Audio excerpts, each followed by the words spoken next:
Hello everyone, welcome to Easy Learning. Share the knowledge, help each other, and try to build a better generation is the objective of this particular channel.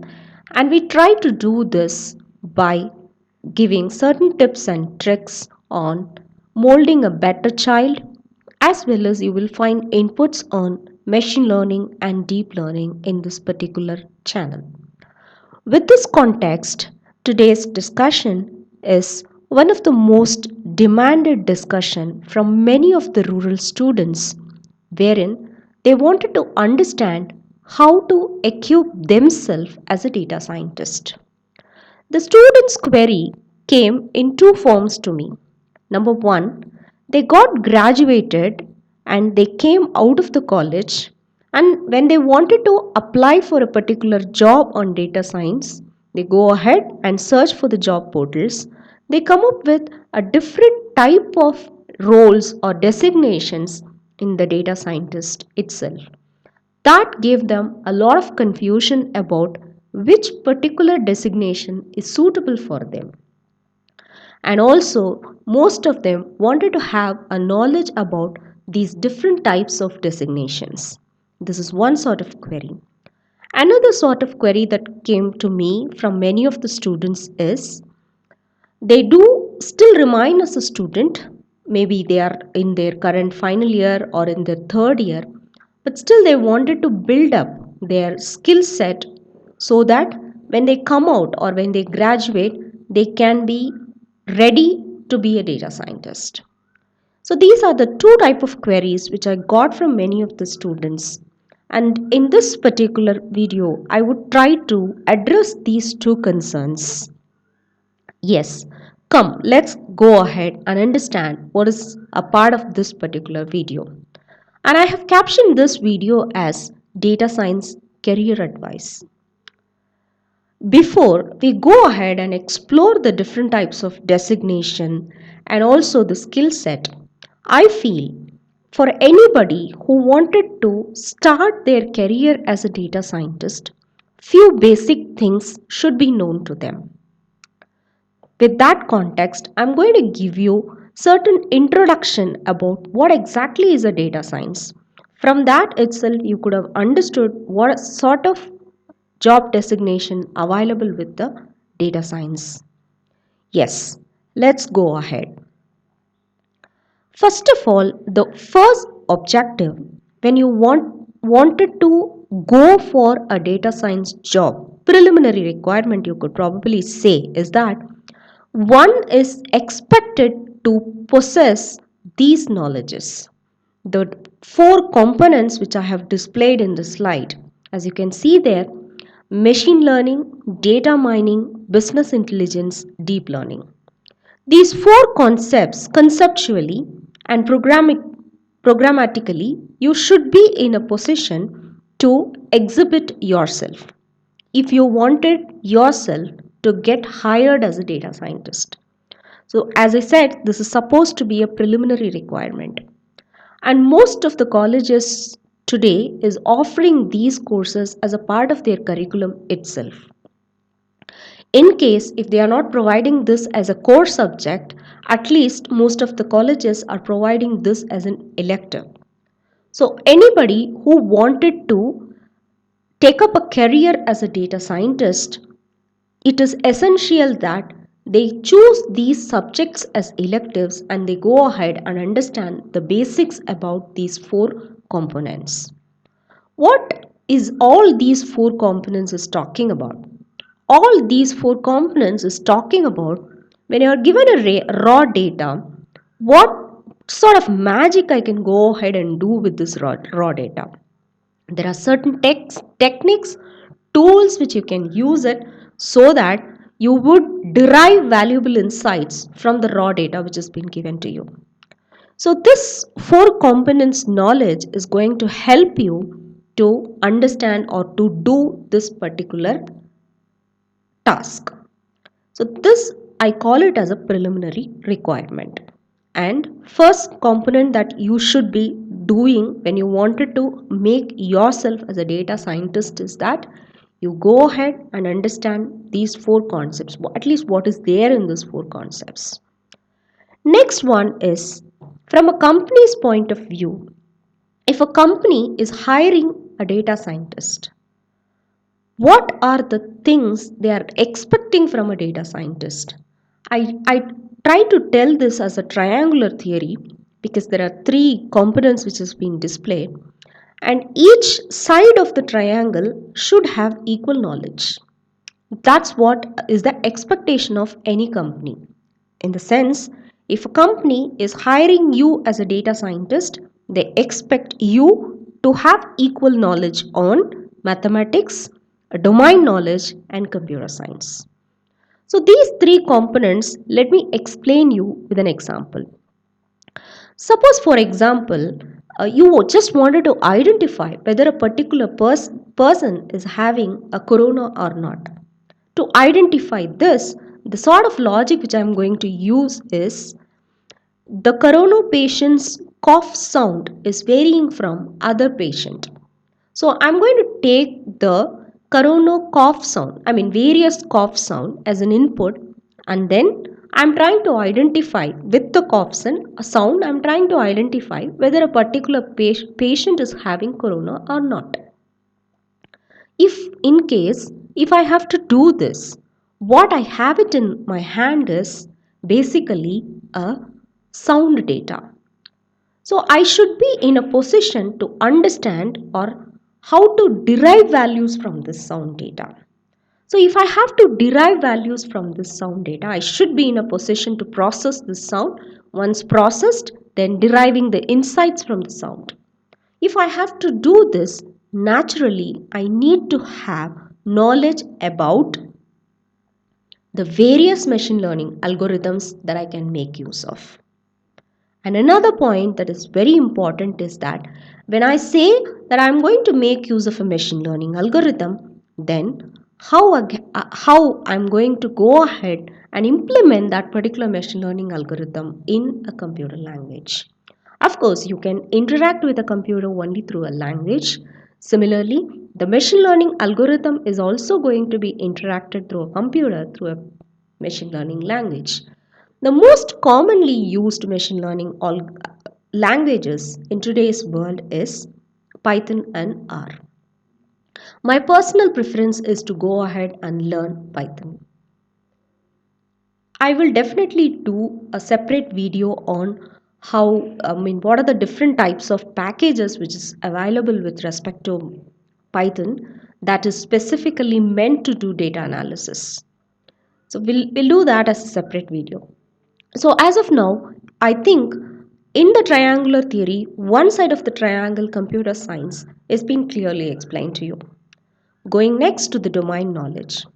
Suppose if the taken problem is identifying whether a particular patient is having corona or not, then naturally you should have certain knowledge about the medical terms and terminologies which is associated with the corona. Unless and until you don't have the knowledge, you would not be in a position to go ahead and identify if this cough sound is basically a corona cough or not. So this context is what I mean it as a domain knowledge. This domain knowledge, of course, will vary from project to project. Suppose you're working on a recommendation engine for Amazon, then naturally you should have knowledge about your retail. So this varies. So that's the meaning of domain knowledge. Coming to mathematics, any machine learning algorithm to make it work, it should be working with an underlying mathematical principle. So unless and until you don't have a mathematical logic associated, you don't have an algorithm basically.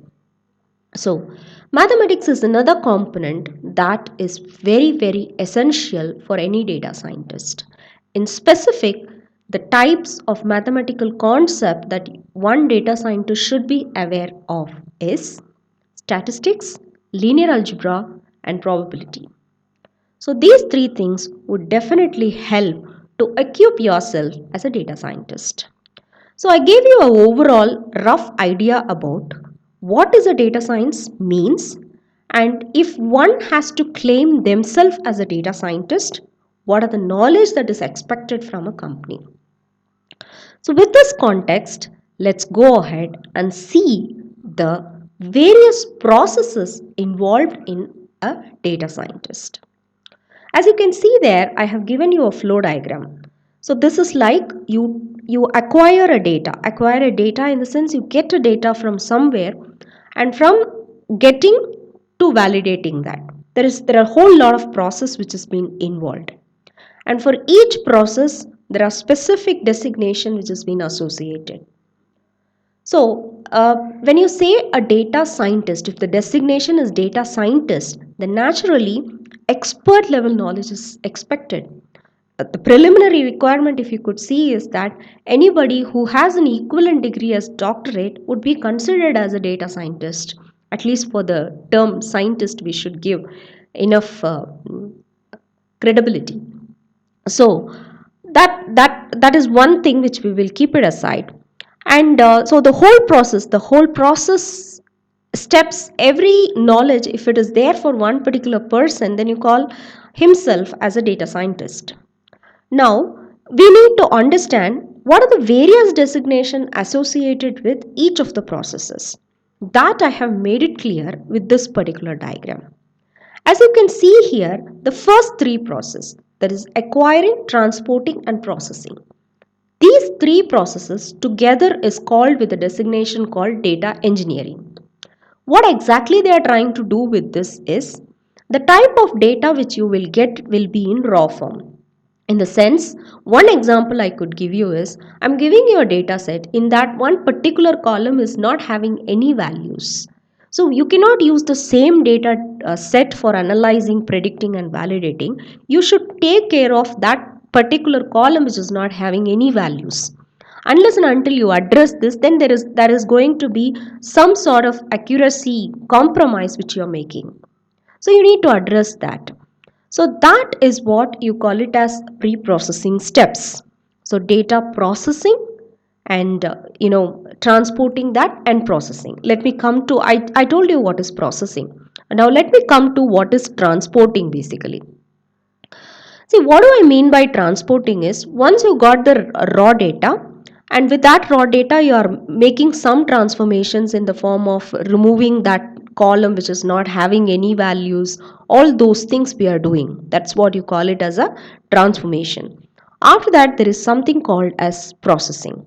So this two terminologies can be used interchangeably because it's going to do the same sort of processing. That's why I have actually used these two terminologies interchangeably.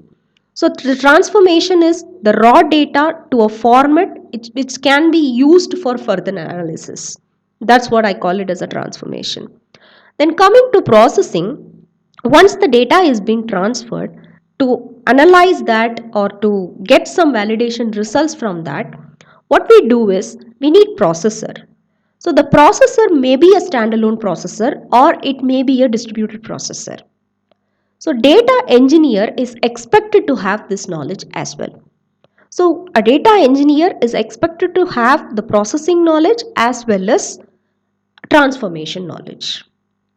So, with this, you could have definitely understood that when I say transformation, machine learning knowledge is essential for me, and the associated language is also essential for me. When I say processing, maybe a Hadoop kind of environment wherein I'm going to talk about a distributed processing. So, that knowledge is also essential. So, I have related the concept with the technology that you're going to use.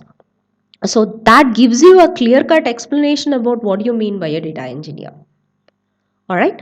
So now let's go ahead and understand what is data management. As the name signifies, management is all about administrative purposes. So you have a certain place wherein you are going to store the data. So in the sense I'm talking about the databases. So the databases that you might be working would be an RDBMS or it may be a NoSQL environment. So essentially, if you are looking for a job as a data manager, somebody who is doing a data management, ideally what happens is that you should have knowledge about the SQL and the NoSQL environment. So that is the second second designation which you can see there. The final designation is supposed to be an advanced level of data science job. This is termed as business analytics. As you all know that IIMs are coming up with specialized courses on MBA in business analytics, so which is going to help you to understand the analyzing, prediction and validation of the data. So which means you're basically going to identify the underlying mathematics to get the result what is expected. So naturally a business analytics should possess a strong understanding about the various statistics which has been involved. So that gives you an explanation about business analytics. So I have related a job designation along with the data science process. Now let's go ahead and see what are the, there are a certain type of job descriptions which has been given in multiple job portals. I have copy pasted some of them to make you understand how relevant what I spoke and the job description goes hand in hand basically. As you can see here, if you wanted to start your career as a data science intern or a trainee, what they are giving is that, of course, there is a basic degree that you should have. Along with that, you should have knowledge about Python and R, as I told you. And also, they have listed some of the packages which you should be aware of with respect to Python. As I told you prior, these things I'll do it as a separate video. And then next point, if you see here, developing NLP techniques and methods. This is what I call it as a domain knowledge. So this particular company is working on developing an NLP based application. So they will be looking for people who worked on NLP. So that's what I call it as a domain knowledge. So computer science is covered, domain knowledge is covered. The second point you see there, that is statistical, mathematical and programming language. That's a general thing, what I told you before. And also, if you have an experience with databases, that is well and good. Coming to the first point, they are asking demonstratable experience of 2 to 3 years.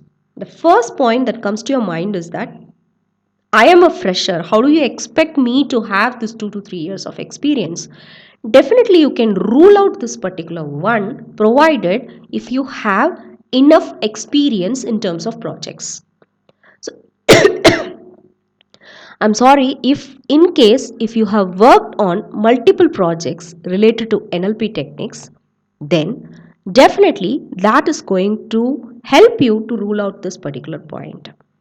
With this designation itself, you could have understood how the process which I mentioned before is relating here. Next is data science engineer. So as you can see there, the number of years of experience is more, of course, and I have specifically put this to make you understand that those three knowledges are only the starting point to equip yourself as a data scientist. So as you can see here, of course, the number of years of experience is varying, and also, the type of analytics that they are expecting is varying, and of course, they have demanded for a certification. Other than that, everything is remaining the same. Next, this is particularly copied from an IBM requirement. So, what they are asking us asset liability management, liquidity risk, corporate banking analytics, retail banking analytics, which means one must possess strong knowledge on finance.